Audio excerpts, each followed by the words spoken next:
Hello everyone, welcome back to another Genshin Impact video. Today we'll have a look at Raiden Shogun and Sangonomiya Kokomi, and I hope to give you an idea on which one is better for you and most suited for your team and your playstyle. So with that out of the way, let's get started. Let's have a look at Raiden first. Let's start with weapons. She of course has the Engulfing Lightning, which is an amazing option, but if you are free to play, you can always use the catch. This is an amazing weapon, gives you elemental burst damage plus elemental burst crit rate, and also gives you a bunch of energy recharge, which is a stat that she wants, since she's also using the Emblem of Severed Fate as the artifact set. This is an amazing set for her, since it gives her even more energy recharge, and that energy recharge is then converted into elemental burst damage. I'm skipping constellations because this is a free-to-play kind of guide. Even if I'm not free-to-play, I'm trying to help free-to-players. Moving on to talents, she has a 5 combo normal attack that deals a bit of damage. Her elemental skill summons a ring around her with an eye on top. This ring deals a bit of damage every 0.9 seconds and deals damage whenever you or your teammates hit an enemy. But if the enemy has a shield, it won't proc, so keep that in mind. And this gives you also a 0.30% more elemental burst damage per energy. This means that if your burst costs, for example in this case 90 energy, gives you 27% more elemental burst damage, so it's definitely a considerable buff.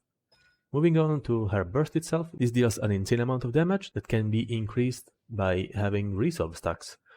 You get these resolve stacks whenever your teammates use energy with their bursts, and she gets 0.20 stacks per energy consumed.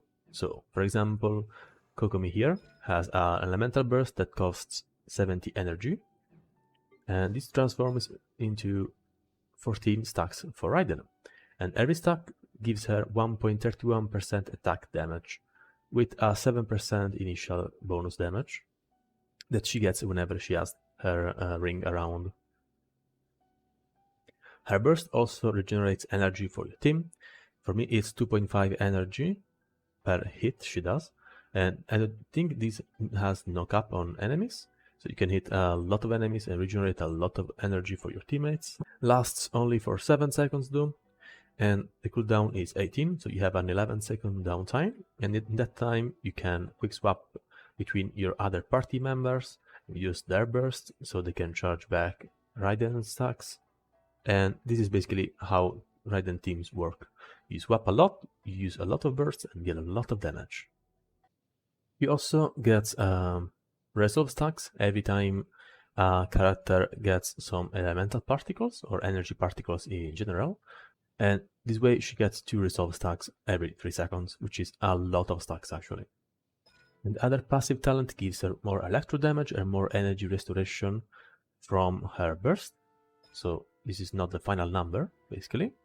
And this changes based on how much energy recharge she has over the 100% base. For me, for example, is 233% energy recharge.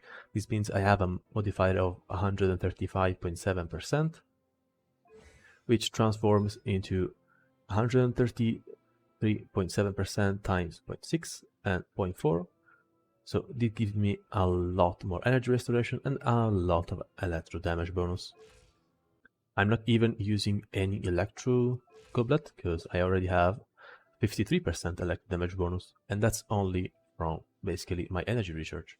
Moving on to Kokomi, she's a great healer that can apply a lot of hydro, and this is a character that is used basically in every freeze team. So if you're using Ayaka or Ganyu, she is a great support plus hydro player for them.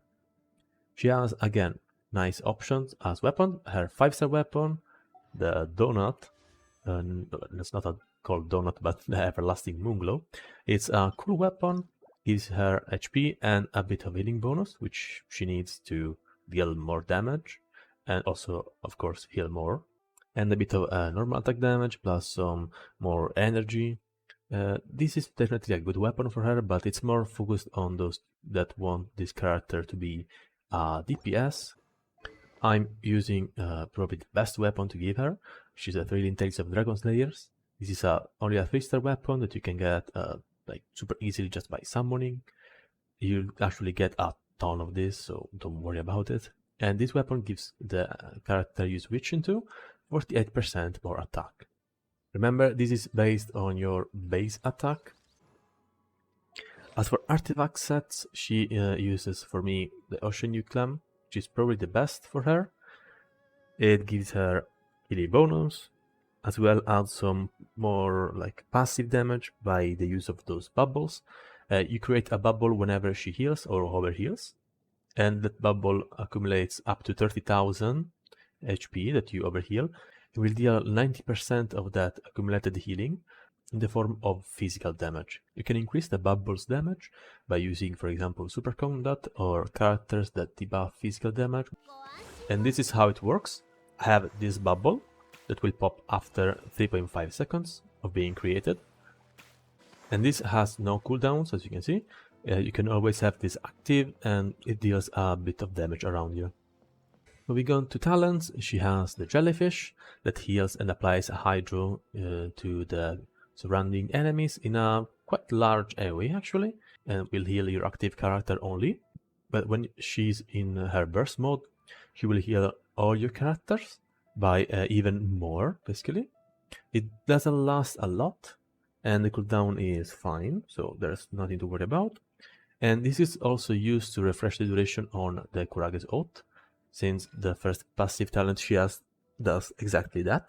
For example, here I have my jellyfish, I just used it, and it pulses a bit. If I then use my burst again, my jellyfish is still active, and the cooldown down here, it's slowly going down, and the jellyfish is still on the ground, so I can cast it again, and it's always on the ground. You just have to time your elemental skill and your elemental burst to get the most out of the jellyfish on the ground. She also has another passive talent that basically removes all her crit rate and gives her a bunch of healing bonus. And this is useful since she's a insane healer, and yeah, you just don't want to build for crit rate on her or crit stats at all, unless you're doing something very stupid, using food buffs and other things. But just don't do stupid things. It's really not worth it. You can still give her hydro damage too, and she also gets a hydro damage bonus every time you ascend her. So there's also a bit of hydro damage that she can get that way. Alright, I hope this quick guide helped you get the character that is the most suited for you and your playstyle.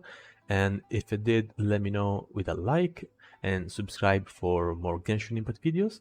Let me know in the comments if you want me to compare other characters. If I forgot anything, let me also know in the comments so I can add it to the description. I'll go kill some bosses and some enemies around the overworld now, so you can have a look at both Raiden and Kokomi. So have a good day and see you in the next one. Bye bye!